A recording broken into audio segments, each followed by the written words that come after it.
Hello, guys. This is the second part of your chapter 8 Jalebis. In the first half, we have seen that a small boy carrying fees money in his pocket is going to the school.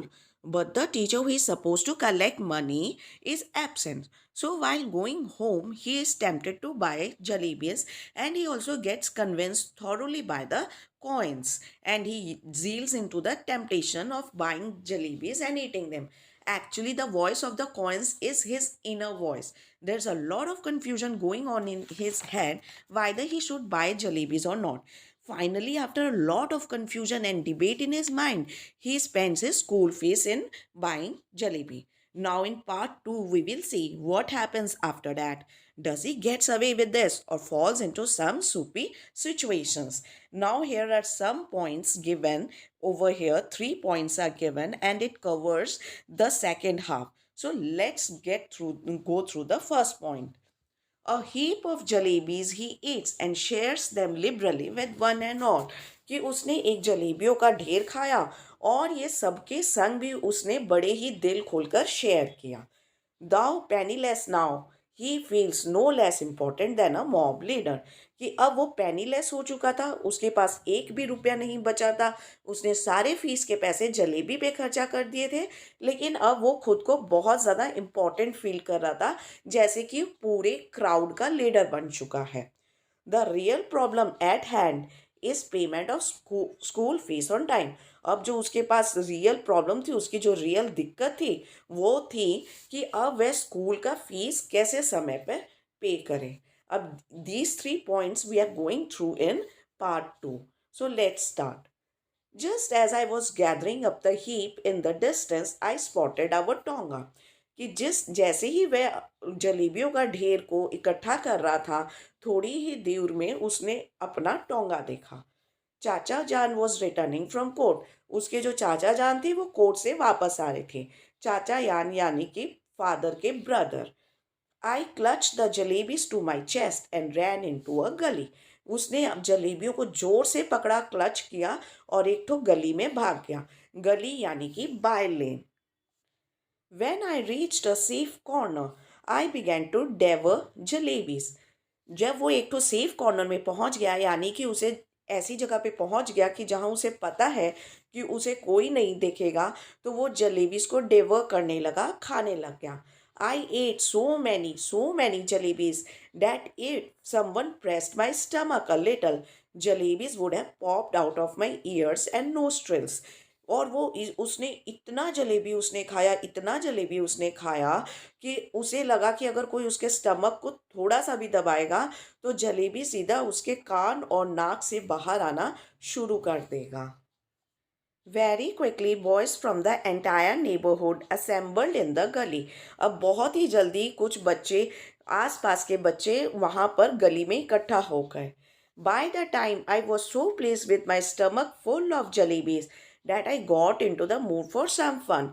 कि अब तो मेरा मन इतना ज़्यादा शांत हो चुका था पेट भर के जलेबी खाने के चलते कि मेरे मन में कुछ मौज मजाक मस्ती करने की सूझी. I started handling out jalebis to the children around. मैं अपने आसपास इकट्ठे हुए बच्चों को जलेबी बांटने लग गया. Delighted they ran off jumping and screaming into the galis. और इस बात से खुश होके वो भाग गए, कूदते फांदते शोर मचाते हुए गली में. Soon a lot of other children appeared. अब एक और नए झुंड बच्चों का वहाँ आ गया. Probably having heard the good news from the others. Most probably उन्होंने ये अच्छी न्यूज़ सुनी कि कोई जलेबी बांट रहा है, ये सुन के वहाँ पे और एक बच्चों का झुंड इकट्ठा हो गया. I dash to the halwai and bought 1 more rupees worth of jalebis. और ये देख के ये मुन्ना क्या किया, हलवाई के पास फटाफट गया और 1 रुपये और का जलेबी खरीद के ले आया. Came back and stood on the chabutra of one of the houses. Jalebi खरीद के वापस आया और एक घर के चबूतरे यानी कि रेस्ड प्लेटफॉर्म, इस तरह रेस्ड प्लेटफॉर्म पे खड़ा हो गया. Liberally distributing jalebis to the children, just like Governor Sahib used to distribute rice to the poor and needy on the Independence Day. तो वो चबूतरे पे खड़ा होके लिबरली बहुत दिल खोल के बच्चों को जलेबियाँ बांटने लगा, ठीक वैसे ही जैसे कि गवर्नर साहब पुअर यानी गरीब और ज़रूरतमंदों को राइस डिस्ट्रीब्यूट करते थे इंडिपेंडेंस डे पे। By now there was a huge mob of children around me. अब तक तो ढेर सारे बच्चों का भीड़ इकट्ठा हो चुका था मुन्ना के आसपास। The beggars too launched an assault. और यहाँ पे मतलब है कि वो जो वहाँ के जो भिखारी थे वह वो लोग भी आ गए उससे जलेबी लेने के लिए। If children could be elected to the assembly, my success would have been assured that day. और अगर बच्चों का इलेक्शन असेंबली में हो, असेंबली यानी जैसे पार्लियामेंट ये सब, तो अगर वहाँ पे अगर बच्चों को अलाउ होता है इलेक्शन के लिए, तो ये बच्चा का जरूर सक्सेस हो जाता, ये जरूर इलेक्टेड हो जाता उस दिन के चलते। But because one little signal from my jalebi wielding hand and the mob would have been willing to kill and get killed for me। क्योंकि एक इशारा उसके जलेबी देते हुए हाथ से वो करता और ये जो पूरी भीड़ है उसके लिए तैयार हो जाती मरने और मारने के लिए। I bought jalebis for the remaining 2 rupees as well and distributed them। और मैं बाकी के 2 रुपए का भी जलेबी लेकर आया और वो भी मैंने सब में बांट दिया। पहले 1 रुपए का तो जलेबी जो लेकर आया वो खुद खाया और बांटा। वापस वो 1 रुपए का लेकर आया था जब और बच्चे आ गए, उनमें बांट दिया। फिर वो वापस 2 रुपए का ले आया, तो यहाँ तक तो उसके 4 रुपए खर्च हो चुके हैं।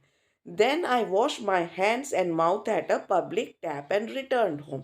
उसके बाद उसने अपने हाथ और मुंह धोए पब्लिक टैप पे, वहाँ पे कोई बाहर में नल लगा होगा, और घर वापस चला गया। Putting on such an innocent face as if I hadn't even seen the hint of jalebi all my. और वह इतना ज़्यादा इनोसेंट फेस लेकर गया कि जलेबी खाना तो दूर, ऐसा फेस लेके गया मानो कि उसने आज तक कभी जलेबी देखी भी नहीं है लाइव।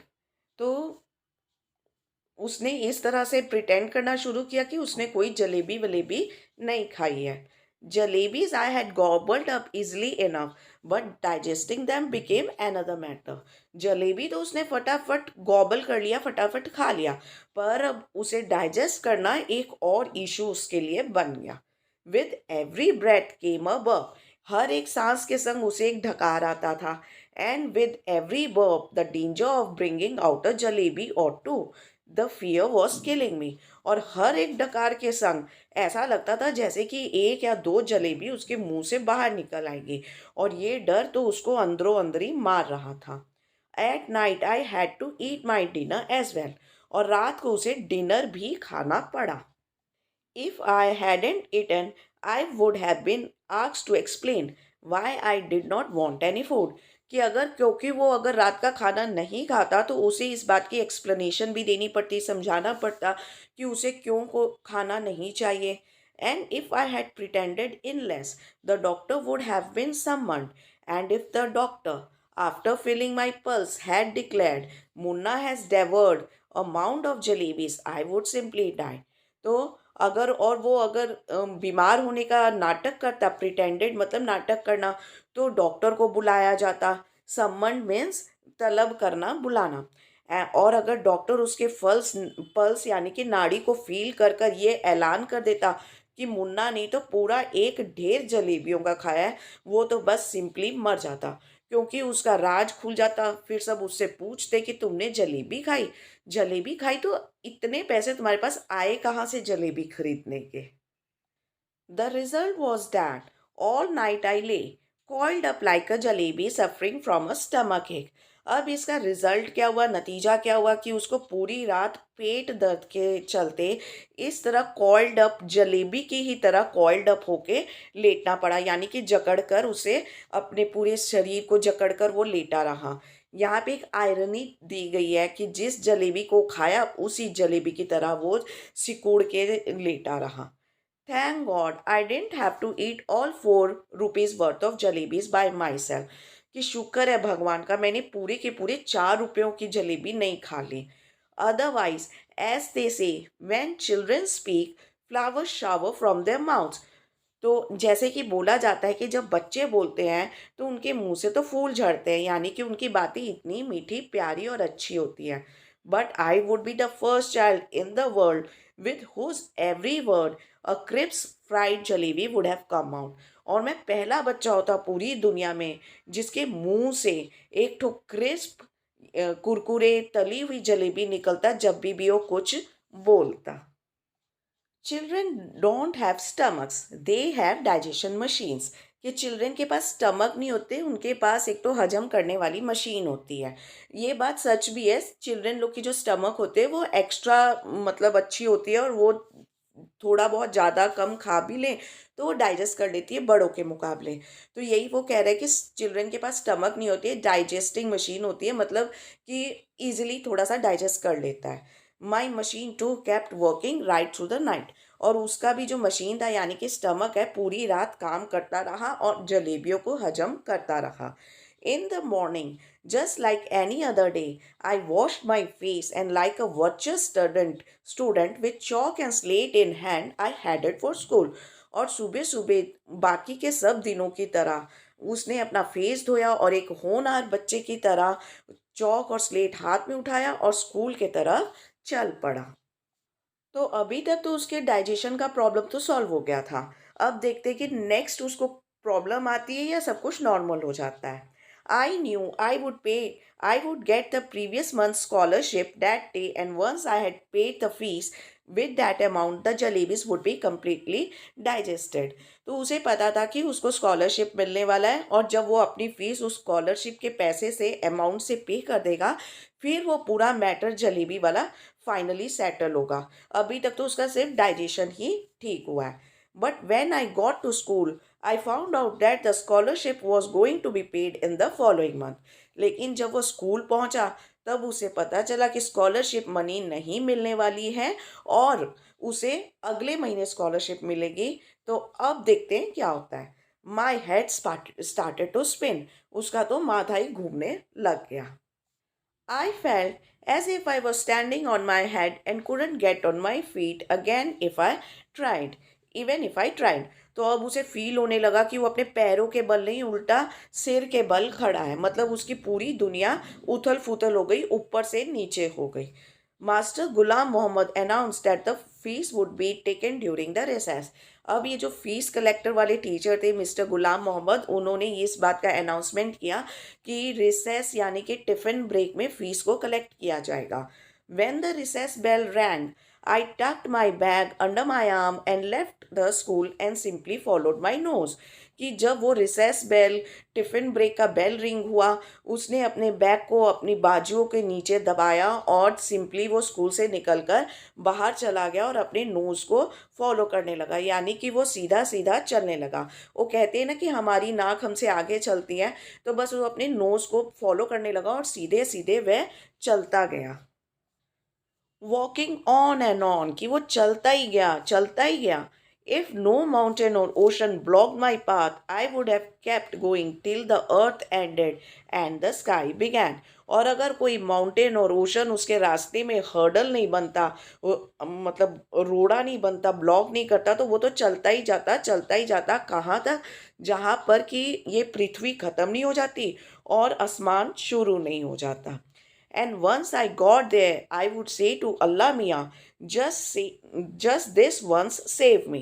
और जब वह वहाँ पहुँचता तो वो अल्लाह मियाँ से ये प्रेयर करता कि प्लीज़ मेरे को इस बार बचा दो। Order a farishta to pass by and drop just ₹4 in my pocket.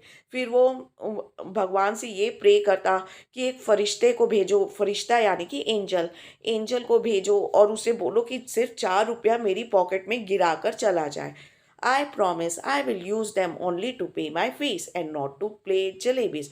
और वो भगवान से आगे क्या कहता कि मैं प्रॉमिस करता हूँ कि मैं ये पैसों को सिर्फ फीस पे करने के लिए यूज़ करूँगा और जलेबीज खाने के लिए यूज़ कभी भी नहीं करूँगा। I couldn't reach the point where the earth ended, but definitely reached the point where the Khambelpur railway station began. कि वो तो अब जहाँ पे पृथ्वी खत्म होती है वहां तक तो नहीं पहुंचा, पर हाँ खम्बेलपुर रेलवे स्टेशन तक वो जरूर पहुंच गया। The the elders had warned me never to cross the railway tracks. उसके बड़ों ने उसको चेतावनी दी थी कि कभी भी रेलवे ट्रैक्स को क्रॉस नहीं करना। फाइन, ठीक है। The elders had also warned me that one must never eat sweets with the fees money. कि मेरे एल्डर्स ने तो ये भी चेतावनी दी थी कि कभी भी फीस मनी को मिठाइयों पे खर्च नहीं करना, मिठाई नहीं खा लेना. How did this instruction escape my mind that day? कि ये इंस्ट्रक्शन, ये ऑर्डर मेरे उस दिन दिमाग से कैसे निकल गया? आई डोंट नो, मुझे नहीं पता. मतलब कि अब ये बच्चा पूरी तरह के तरीके से रिग्रेट कर रहा है कि उसने वो जलेबी क्यों खरीदी उस फीस की मनी से. पहले तो उसका स्टमक अपसेट हुआ था, but actually that problem he got over. The whole night he stayed in problem, but in the morning his stomach was all right. Now the bigger problem that he was facing was payment of the fees money with which he had the jalebis, as the scholarship money has also been cancelled. So now we are going to do the comprehension check, the question answer of this part 2. Question number 1. Why didn't he eat all the jalebis he had bought? Answer. He didn't eat all the jalebis that he had bought because the quantity of jalebis was too much for him to finish all on his own. Question number 1, part 2. What did he do with all the remaining jalebis? He distributed the remaining jalebis among the boys from the neighborhood. Question number 2. The fear was killing me. What was the fear? Answer. The problem of digesting all the overeaten jalebis now gripped him. His fear was that one or two jalebis might come out with a verb. Question number 3. Children's stomach are like digestion machines. What do you understand by that? Do you agree? Answer. This means that children have the capacity to digest food easily even if they overeat. We cannot agree with it. हम लोग totally agree नहीं कर सकते, थोड़ा बहुत फर्क होता है, but not we can not totally agree with it. Question number 4. How did he plan to pay the fees money the next day? Answer. He planned to pay the fees money the next day with the scholarship money. Question number 5. When it is time to pay the fees, what does he do? How is he disobeying the elders by doing so? Answer. When it is the time to pay the fees, he tucked his bag under his arms and slips out of the school when the recess bell rings. He is disobeying his elders by doing so because he had already been instructed by his elders to not to cross the railway lines. So we will see what happens to this poor little boy who eats jalebis with the fees money, and we will be completing this chapter, and we will do part 3, the question answers also. And please do not like to share, subscribe and follow our channel. Thank you very much everyone.